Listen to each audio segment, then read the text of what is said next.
Welcome to the Martin Bailey Photography Podcast. It's March 21, 2016, and this is episode 515.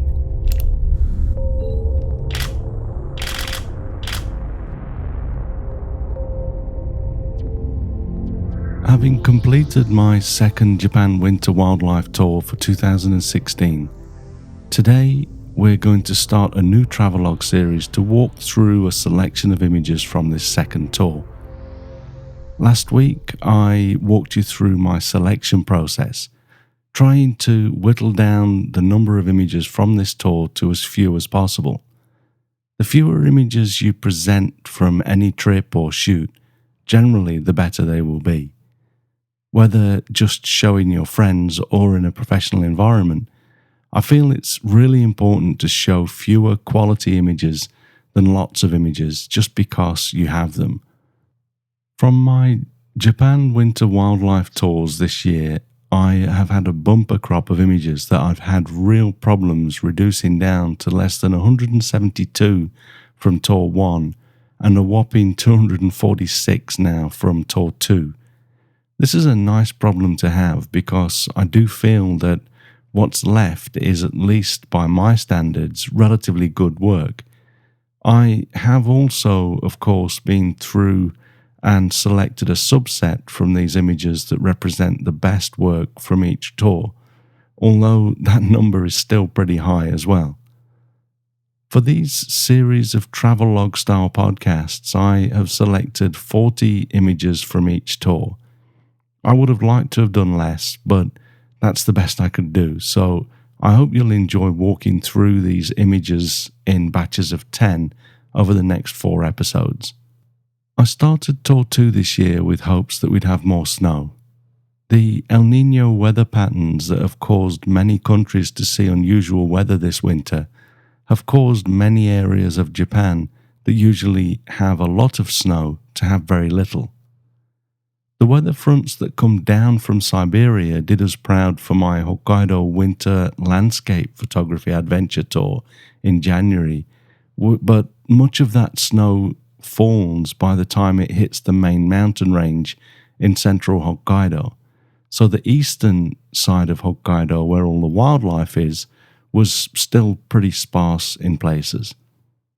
The biggest surprise, though, was as we drove into Nagano, about 3.5 hours northwest of Tokyo, to photograph the snow monkeys for the first 3 days of the tour.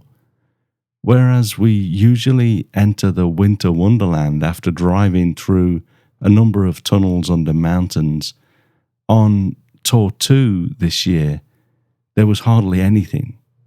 We walked along the mountain track into the monkey park with soil underfoot, not snow. It made the walk easier, and it was still great to be outdoors walking through the beautiful woods, but very different to what we usually see. Inside the monkey park, there were just a few patches of dirty snow that weren't enough to make a nice white background for these adorable animals, so we decided pretty much straight away that this visit was going to be more about capturing facial expressions and mannerisms. I do this a lot anyway, but I ensured that my participants were all thinking of this as we started our shoot. Although I think we all enjoyed our time with the monkeys, by the end of my selection process, it turns out that there were no images from the first 2 days included. All images that we'll look at today were from the 3rd day, when we travelled into the park just for the morning before making our way back to Tokyo. Remember that to view the images that we'll look at today, which I'll call out as we move through each image, you'll need to either be subscribed to the Enhanced podcast and listening on an iPhone or an iPad. You may still at this point be running into the problem with iOS that stops the images from displaying as well. I've started using an application called Downcast, which does work well with the Enhanced podcast feed. Hopefully Apple will get their fingers out and fix these problems at some point as well. But also, if you don't do that, then you can go to the website and view the images And as usual, the short link for the episode is the same as the episode number. So this week will be mbp.ac/515. Anyway, in the first image for today, we can see what made the difference, why the third morning was so much better. It had snowed. Although the background was still pretty patchy, we had a little bit better snow coverage on the walls of the valley, and the monkeys looked so much better with snow in their fur. They are snow monkeys after all. In this image, I liked the way the monkey seems to be looking up at the snow. This is quite appropriate really, as there has been so little snow this year, it could even have seemed a little bit unique for the monkeys themselves. As I've mentioned in previous episodes, I shot both of these wildlife tours exclusively with two 50 megapixel Canon EOS 5DS R cameras, and they performed incredibly well. My settings for this shot were a 320th of a second shutter speed with an aperture of f8, ISO 1250 at 400mm. With the monkey just sitting there, I could have gotten away with a slower shutter speed and indeed was shooting these monkeys slower at times, but there is sometimes action around the pool where this monkey was, and a slightly faster shutter speed will help me to capture that. Also, with the long focal length of 400mm, especially with the high resolution of the 5DS camera, I am trying to get close to my focal length as the shutter speed. I could have gone to a 400th of a second at ISO 1600, but the settings I did select were a good compromise. The snow also forced larger groups of monkeys to congregate in the pool, which gave us the opportunity to also capture situations like this one, where it looks like the baby monkey is holding the mother's nose, almost causing her to hold her breath, which I thought was quite comical. Here you can see better how few patches of snow there were on the valley wall, although in this situation that really helps us to see the falling snow much better. As I've mentioned over the last few episodes, it really felt as though we lost a fair amount due to the weather conditions, but we were certainly presented with many, if not more, alternative opportunities, which is one reason why I feel these trips turned out to still be very productive for us. My settings for this image were a 320th of a second shutter speed at f8, and this time I had increased the ISO to 1600 and again shot at 400mm. I was using my Canon EF 100 to 400mm f4.5 to 5.6 LIS2 lens for the entire time with the monkeys. This was the only lens I took into the monkey park with me, in fact. I sometimes also take in a 24 to 70mm so that I can go wide occasionally, but with the conditions as they were, I didn't think it necessary during this trip. The 100 to 400mm lens on a full frame sensor enables me to pull back enough for a relatively wide scene and gets me close enough when necessary as well, so it really is the best lens for the monkeys. I thought this next image was quite comical as well, with the one monkey seeming to punch the air in victory. I enjoyed just watching for this type of moment. You might think that this would look better if we could see the monkey's face, but the reality of the shot is that the monkey had their arm up in the air like that to be groomed, and almost definitely had their eyes closed in a very relaxed pose. It only looks like punching the air in a still image. My settings for this image were the same as the previous photo. I continued to look out for interesting expressions, and the last shot I want to share with you from this third day with the snow monkeys is this one, where I caught a new baby with his older brother, both in a relatively comical pose, looking either puzzled or worried, or both.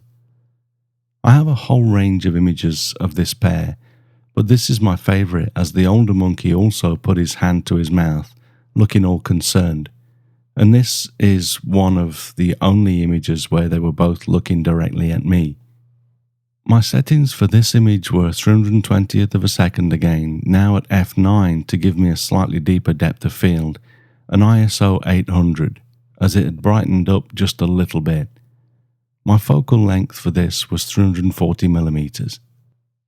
After this, we walked back down the mountain trail, this time with a smattering of snow to give us a slightly different view of the place, and made our way to lunch and then back to Tokyo, where we'd spend the night before getting an early flight the next morning to Hokkaido. We spent the first 2 days in Hokkaido in the Kushiro area, starting with a visit to the Akan International Crane Center to photograph the Japanese red-crowned cranes. I have lots of shots from the crane center on the first day, but the first image that made my selection for this series of episodes was this one here of a black-eared kite, which soared overhead shortly after 1 p.m. as they started to gather, waiting for the fish that would be thrown out for the cranes at 2 p.m.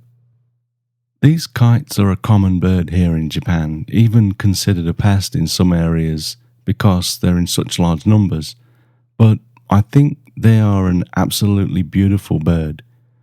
This is cropped down slightly to a 38 megapixel image, but otherwise, all I've done to this is added a little bit of clarity in Lightroom to just give it a little bit more punch. The great thing about this location is that the light bounces off the snow on the ground to illuminate the underside of the birds as they fly overhead, really giving us a good look at the detail in these beautiful creatures. My settings for this were a thousandth of a second at f10, ISO 500 at 560mm. While at the cranes, although I had my 100 to 400mm lens on a second 5DSR body slung over my shoulder with a Black Rapid RS sports strap, I also extensively used my Canon EF 200 to 400mm f4 lens with the internal 1.4 times extender engaged. This takes me out to 560mm. If you're wondering why I wouldn't just use a 1.4 times extender on the 100 to 400mm lens, it's because you can only focus with the center focus point when using the 1.4 times extender on the 100 to 400mm lens, because its aperture drops to f8 as you zoom the lens. With the 200 to 400mm lens, it's an f4 lens throughout its range, so the aperture remains at 5.6 and you maintain full autofocus capabilities at f5.6.